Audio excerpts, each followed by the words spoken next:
Hey everyone, welcome back to the Hybrid Athlete Dad podcast. In today's episode, I'm going to be going over being there for your family while pursuing big goals. Before I dive into today's episode, I like to go over anything that's going on in my life when it comes to fitness, when it comes to nutrition, and pretty much anything health wise, or honestly anything that I think that you might find interesting or find funny, different encounters that I've had, or even books that I'm reading. So, before diving into being there for your family while pursuing big goals, this has been a big week for me in the sense that I'm back at the gym. I previously, last week, had a procedure done at the dermatologist. I was told not to do any heavy lifting for a week. So, instead of doing running and heavy lifting and going to the gym, I found this gentleman on YouTube called The Movement and was following his channel. So, there'd be about 10 to 15-minute videos and you'd hit different body parts like shoulders, chest, biceps, triceps, and whatnot. And then I would do 30 minutes on the bike as well instead of running. So I did that last week just to stay somewhat in shape. Then on Saturday, so I hadn't ran Monday through Friday. For Saturday, I just wanted to go on a quick little run and see how that felt. And funny enough, so I'm going out there, I'm going on this 3 mile run. It's probably about 30, 35 degrees at this point. It's about 7 a.m. I know, okay, this is probably going to take me, let's say I'm averaging 9 minutes, mile 27 minutes. Just a nice, quick, easy run just to see what it feels like again, just to get the body parts moving and to get out and get back running again. End up hitting a little bit of a snow squall, which, if you don't know what that is, just a band of heavy snow that comes pretty quick and goes away. So that was interesting. So I hadn't ran all week, and the weather here had been a little bit warmer. So even though it was like 35, I think almost 40 degrees, I ran into that. So that was a little unique. Ran on Monday, feet and legs still a little sore, still a little tight. But by Tuesday, I felt as though I was back to normal. I had my stamina back. When I was doing the first 3 mile run, when I was like 2 miles in, I was like, okay, like looking at my watch, how many more miles do we get? We're typically now I'll go out and do my 5 or 6 mile runs that I do most days. I don't really need to look at my watch. I feel good overall, unless it is a tempo run. Then I'm like, okay, how many miles do I have left? How much further do I have to keep pushing myself? So did that, and this week has been going good. Back at the gym, and it's been interesting. I felt as though I didn't really lose any stamina when there's been times that I've been sick and I haven't been able to the gym, been able to go to the gym, or maybe times that I'm away and I go back to the gym and maybe I'm doing deadlifts and I'm doing 4 to 6 reps and I get very exhausted. Or maybe I'm doing tricep extensions. I'm doing 12 to 15 reps, same thing. I might get exhausted. I didn't feel that this time. I know I didn't have the flu or the stomach bug or something similar to that. I couldn't just go just because I had this procedure done and they didn't want me to do any high intensity activity or heavy lifting. So it feels great to be back at the gym this week. Went full fledged, doing 5 days this week, and then doing 5 days of lifting, 5 days of running. My typical usual schedule. Actually, this week it's 6 days of running. So what I do is I'm right now averaging 30 to 31 miles per week. So what I do on this week, I'll run like 7 miles on Friday, plus the 5 miles on Saturday. So overall, the course of the week, it's going to average out to 28 miles, and I want to get to 30. So I just run like a low intensity run on the treadmill after my workout on Thursdays, and then the following week, I do my 10-mile run, so I don't have to worry about going off and doing an extra 2 miles, just because I want to stay consistent at that 30-mile per week mark right now for where I am. So again, everything feels great. Feels like I haven't even left the gym, so really excited about that and getting a massage this Saturday. So looking forward to that as well, getting a deep tissue massage. I remember last time I had gone, you could feel them pushing out all the knots in my back. So really looking forward to that, especially for someone like myself and our other listeners. If you're going out and you're exercising a lot, you're doing a lot of strength training, a lot of cardio, over time just going to become tight. So it is nice to have someone, really loosen those knots that we get. And I think that no matter how much stretching you do, it's just going to be inevitable over the course of time. So I know I talked about that I was starting to run again this week, and I thought something that was interesting. So I went out running I believe it was Monday I'd gone out, and Monday was really, really warm, at least where I am in Northeast, up in New York, or upstate New York.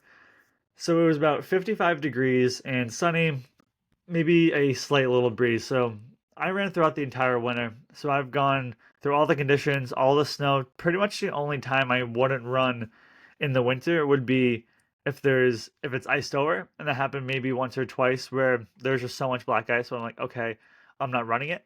Or if it was like 33 degrees, 32 on the borderline, and then you have all that slush because that's also not fun to run in. But if it was like 15 degrees and snowing, I would go off.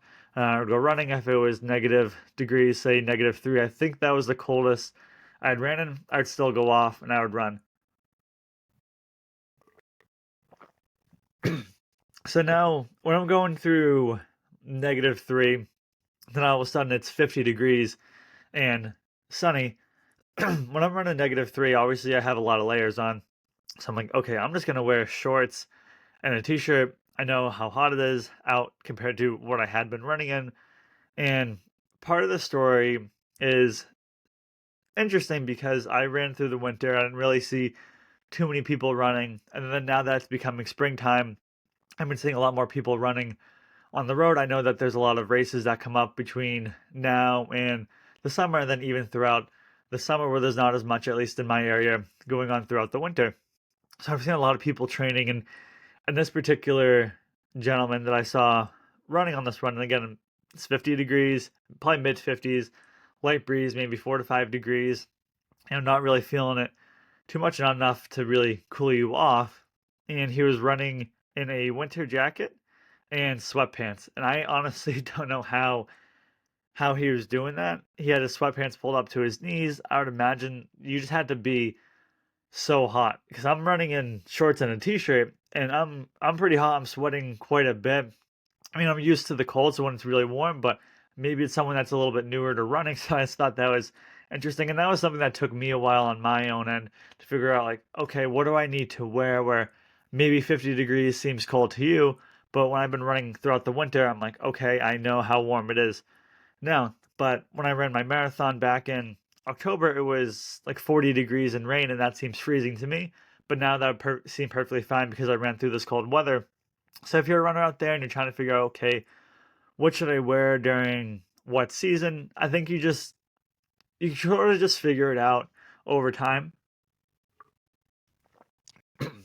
Especially in the winter, I figured out, okay, if it's 30 degrees out, here's what I need to wear. If it's 20 degrees out, if it's 10 degrees out, okay, if it's above this temperature, like when I'm running in 50 and 60 degrees right now, I'm fine, but I know, like, okay, if the temperature starts to creep up a little bit higher, then I'm gonna have to maybe bring a bottle of water with me, have a handheld bottle of water with me because it's gonna be really hot. I'll have to start wearing a hat again. So different things like that, but you really figure it out the more runs that you go on. But yeah, I have no idea how that gentleman, he had to have been so hot wearing a winter jacket and sweatpants when it's 50 degrees and sunny, and I'm very hot, and I'm just wearing shorts and a t-shirt. So best of luck to him. Hopefully you can figure it out and figure out what to wear. But yeah, that was interesting to see, and that was definitely not the not the ideal clothing choice that day. I would imagine. I mean, I would probably be overheating. I felt as though I was just overheating in the shorts and t-shirt. But speaking of marathons, I know I just mentioned that I ran it back in October. So I've done one marathon so far, and on the horizon right now, I don't have plans to do another one at the moment. Maybe in the future. If I had to put a goal to it, just thinking about it, it would be getting sub 4 hours. So I did the first one 4:35. It would be better fueling, better nutrition, different things like that, like having a better breakfast, having more fuel on the course, keeping better track of it. Just different things like that that I didn't really think of going into my first marathon because I had conditioned myself for a half marathon. Excuse me. I'd run a half marathon and I sort of set it up the full marathon like that, but things ended up happening, and I have a full episode on it. But simple things like I was running so long that I just stopped drinking my electrolyte drink. I stopped taking my gels because I was so beat down. I had gone 6 weeks from a half marathon to a full marathon. I'd only done one 20-mile run. I probably should have done more like that. And I think it just all caught up to me when I was running, and it was about the 20-ish, 21st mile where I know it's a proverbial wall that most people hit, but it became, very difficult for me at that point. And the reason the time increased towards the end was I ended up having to walk, 0.05, and then I'd run half a mile, then walk 0.05, and I did that for the last 5 miles because I was just in so much pain. My legs were killing me. I just couldn't even think straight, but I got through it. So now I'm looking at like, okay, if I do another marathon, what do I want that to look like? So again, I want to do sub 4. I would probably want to do a better training program than I had been doing. I'd found something online, but maybe I hire a coach, maybe, and then I also want to figure out, okay, what do I want? What should I eat before the marathon? What should I have during the marathon? I had these honey stinger gels. I didn't really enjoy them, and they gave me some stomach problems. So I was just used to training in them, so I didn't want to switch over to a new gel at the last moment. So different things like that. But with all of that said, I was listening to a podcast episode with Nick Bear, and I believe it's actually his running coach that he has on the podcast, and he's talking about how to run your first marathon, and it's a very great podcast episode. I highly recommend checking it out. I think they give some really good advice. I believe it's like an hour and a half, maybe hour, 40-minute conversation. I have about 20, 30 minutes left of the episode to listen to this week.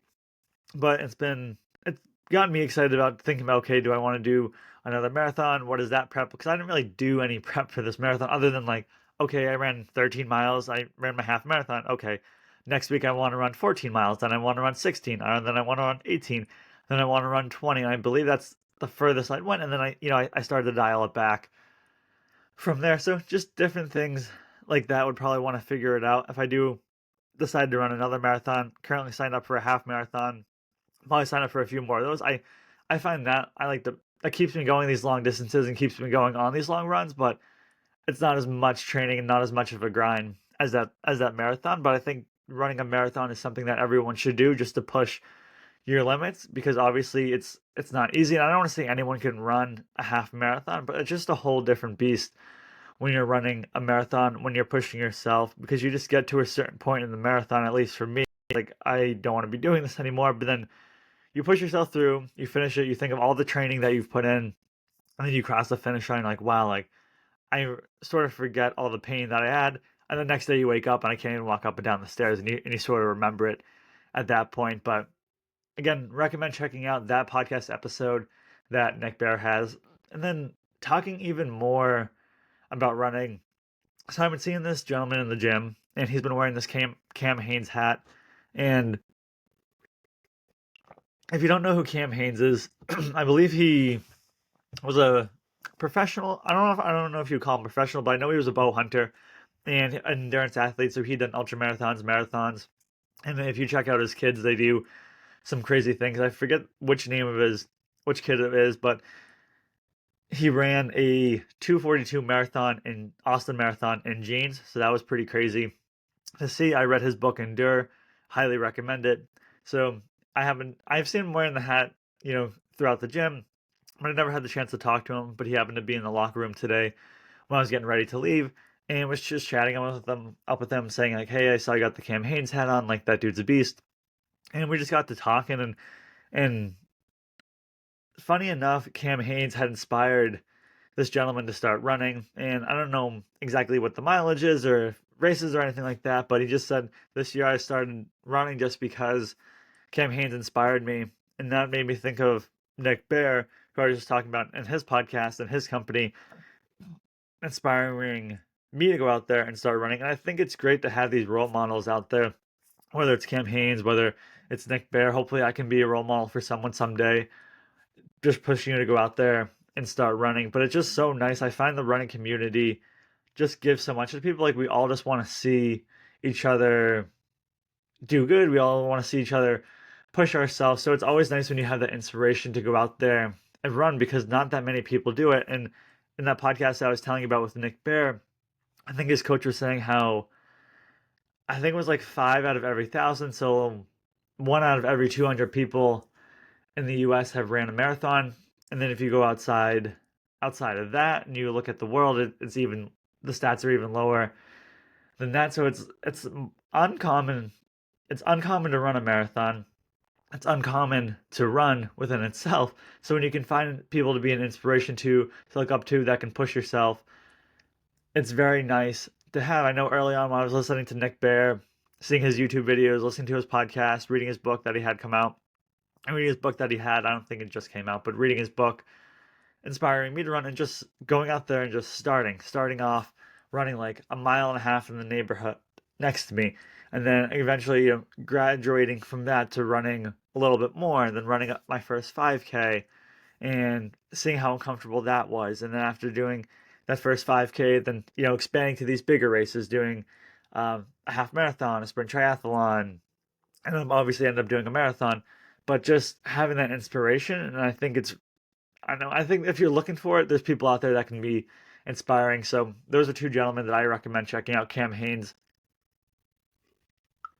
and Nick Baird. Just checking out each of them, but it's great to see. And he was commenting because I have the BPN shaker bottle that I use pretty much every day at the gym. He had the Cam Hanes hat, so you just never know like who you're going to talk to who's really into this endurance athlete training or this hybrid athlete training where you're doing the strength training, you're doing the running. So it's nice to see when you can connect with other people, because I feel like we're very unique in the sense where a lot of people go and they either just running, or you get a lot of people that are just going the strength training, where me, like, I want to continue to strength train and add more weight each time I go and do a progressive overload. And at the same time, I want to get faster. And a lot of the times people want to go and strength train and be stronger, or they want to go run and get faster. So now when I'm combining both of them, it's definitely a little bit unique, which is part of the reason I started this podcast, is to find this unique community that we're building. And it is nice to see someone out there that shares the same ethos of, I want to do this strength training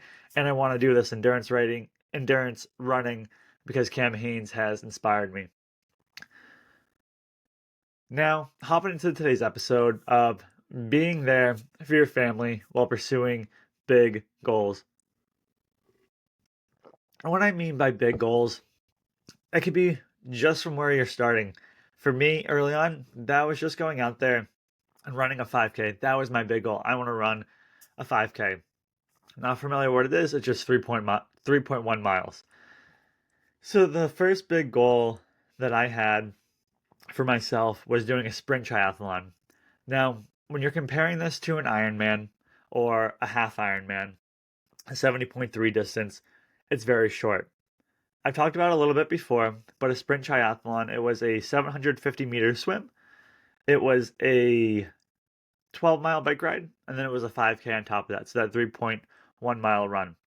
So at this point, I had been running probably about 2 months when I decided I wanted to do this triathlon. So I'd been running and I was just looking for something a little bit more.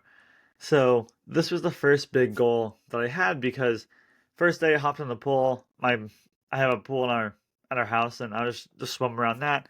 Thought I'm gonna go down and back, down and back. So I thought it'd be 25 meters. I think it's a little bit shorter than that. But let's say hypothetically I thought it was 25 meters. So down, back, down, back. So I was like, I can go, okay, I have to do 750 meters for this swim. I want to go and do, let's say, 250 meters. So whatever that is on the math. So, down and back 5 times, or down and back 5 times total. So 50, down and back, that's 50 meters. I think I went down, back, and then down, and then I had to get out of the pool because I was so exhausted, and that was 75 meters. When I tried biking, that was absolutely physically exhausting, just doing a 3, 4, 5, 6 mile bike ride. I know how to bike. I hadn't been on a bike in a very long time, so that was killing my legs. So I realized early on when I was doing the sprint triathlon, and I believe I just signed up for it in mid May, and I was running the event at the end of June. So I had 6 weeks to get ready for. I don't know why I give myself 6 weeks to do these events to fully train. I really think I should start giving myself a little bit more time, but nonetheless, so 6 weeks, and I learned early on that I have to do swimming and I have to do bike riding, and I have to do a little bit more than what I had been doing before, especially when it came to swimming. Maybe I'm okay doing 3 bike rides a week, but if I'm doing 3 swim sessions, I want to do 4 swim sessions. I find that when it came to the sprint triathlon, and I'm sure anyone that's done any sort of triathlon, the thing that scares me the most is not the swimming, or not the biking, not the running, but it's the swimming. knowing that if I'm on a bike and I just need to take a break, maybe my legs are shot, maybe I just have to have a drink of water, maybe I just need to pull over for whatever reason. Same thing running, maybe I have to take a break for a minute. When I'm swimming, I can't do that. I can't stop. There's either I finish a swim or I quit. Obviously, the goal is to not perish while I'm out there. I'm not gonna go so hard that I want to drown while I'm out there. I would be out there and I'd signal someone to come over, get me. Obviously, that's not what I want to do. But in the back of my mind, swimming was the part that scared me the most because I hadn't done it in so long and I have never done open water swimming. And that's the part because I've swam in a pool. But when you're going out there and doing open water swimming, it's a whole different experience. When I'm in a pool, I can look down, I can see the bottom. When I'm in this lake, it's pitch black. I can't see anything around me. So the first big goal again that I had was doing the sprint triathlon. So now I'm doing the running, I'm doing the strength training, I'm doing the biking, and I'm doing the swimming. And this is partly the reason why I've gone back and forth of do I want to do a half Ironman? Because I don't want to go do the full. I want to do the half, see how that feels, and then make adjustments if I want to go out and do the full at some point. And this is what I've been going back and forth on because when I was training for the sprint triathlon, which was the goal that I had, it took in the beginning it was taking a lot of time away from my family. And I didn't want to be taking time away from my family. I didn't want to be training when my wife's off work.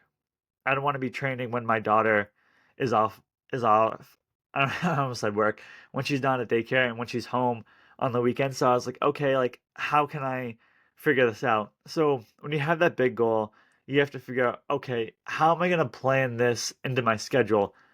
So in this scenario, I meant, okay, I'm gonna cut it. Maybe instead of running 5 days a week, I'm gonna be running 3 days a week, and then I would try to time it up. I'm like, okay, I know that usually on average, my bike rides are gonna be about 45 minutes to an hour, similar to what I was running. So now instead of me going out there and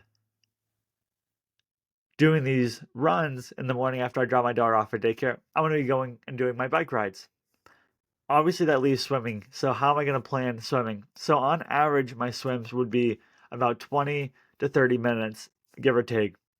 So being working from home, I have the advantage. So what I would try to do is I would try to, instead of working until about 4, which is what I do most days, 4 to 5, I would try to hop in the pool about 3:45, 3 times a week, and then come back in and finish off any work that they had. But I would try to be very diligent. I would be eating through work or eating through lunch at my desk, at my home desk. I wouldn't be taking really any time. I'd just be trying to get through the workday and then squeeze in that swim. So I found that works best for me. And then on Sundays, I would try to get the swim done early. So I would swim, I think it was Tuesday, Thursday, Saturday, Sunday. I would try to get the swimming in. And again, I wanted to make sure that when I'm doing this big goal, that I'm still there for my family because at the end of the day, remember, why am I doing this big goal? Well, for me, it was I want to be an inspiration for my daughter, but at the same time, I want to make sure that I'm there for my daughter. I don't want to be training so much that I don't have any time to spend with her because maybe I'm exhausted or maybe I have to train when she's home. And even right now, my wife picks her up at 4 o'clock.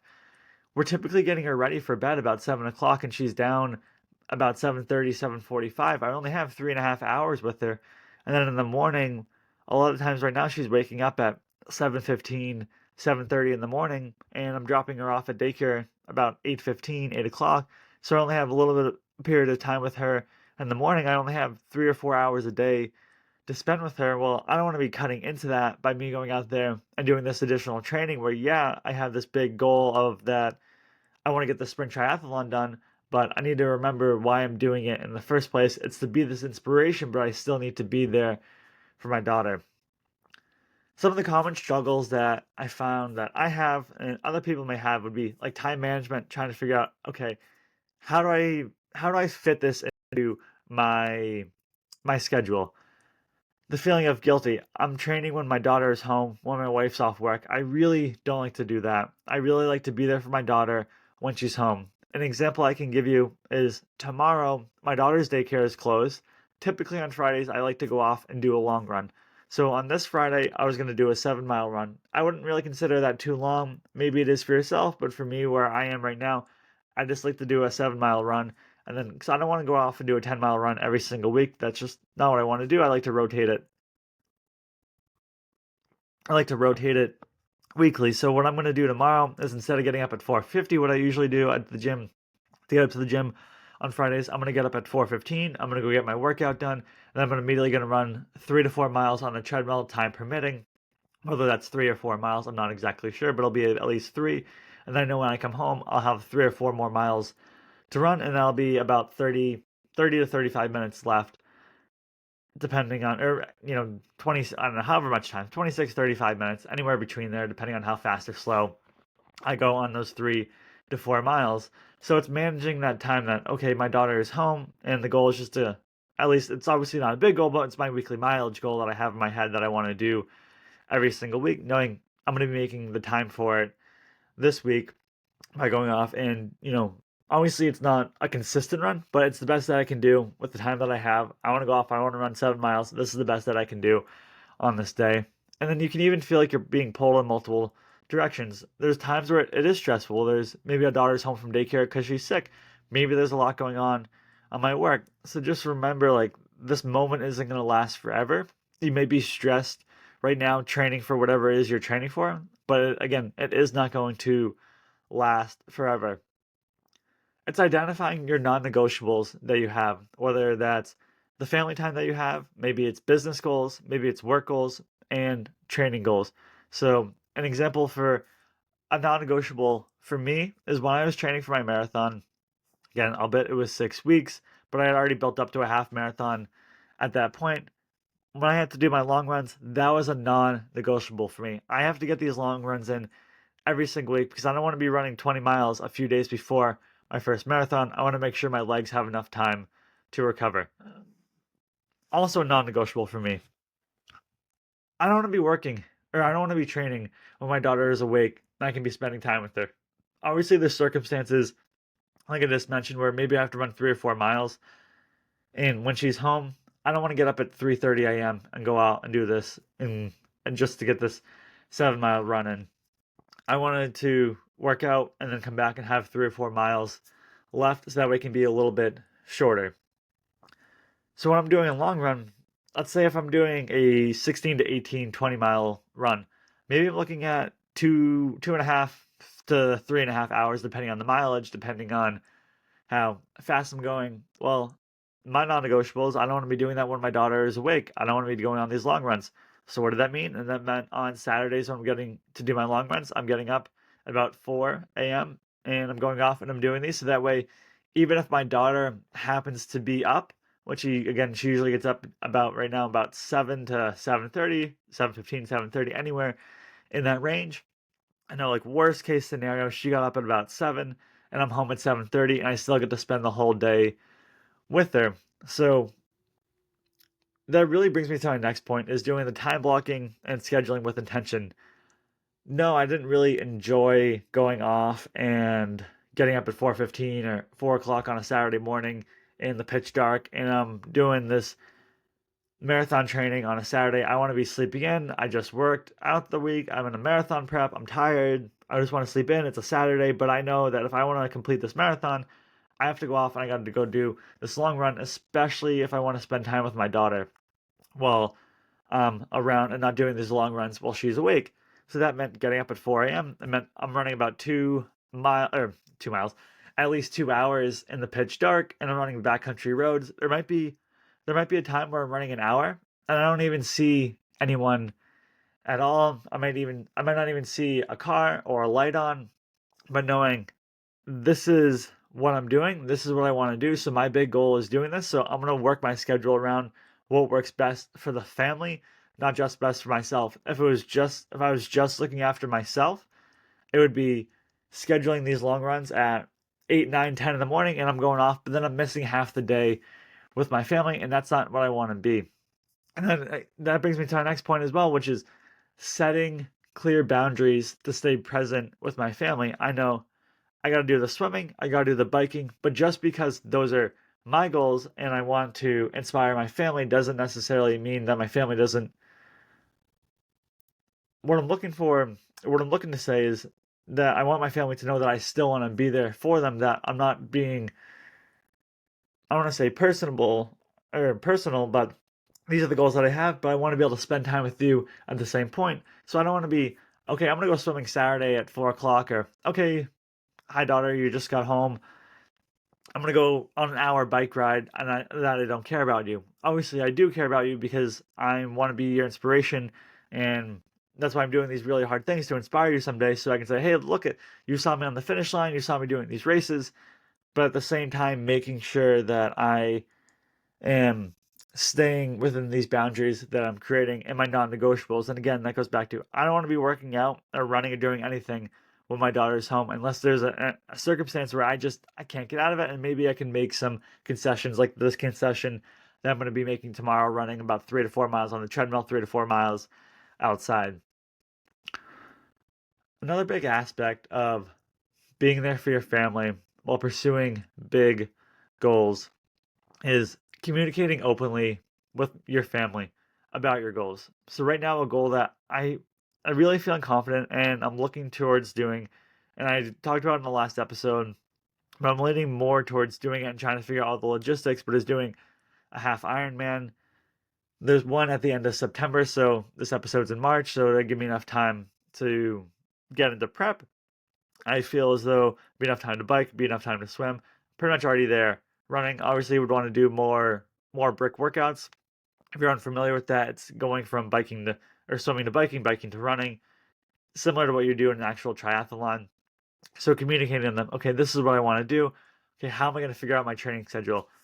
Right now I'm running 5 days a week. Again, maybe I go back to running 3 days a week, or I run 4 days a week, and trying to figure out, okay, what I want to do. Like maybe I, instead of doing four strength training workouts, I do, or five, I do four. So trying to figure that out, what's going to work best for our family, knowing that, okay, this is a big goal that I have. I want you to support me in it, but here's what I'm going to do. Does this sound okay to you? And lastly, just remember, success isn't just what you achieve, but who you share it with. I don't want to be putting all my eggs into doing all these events all at the end of the day to have no family there to celebrate it with.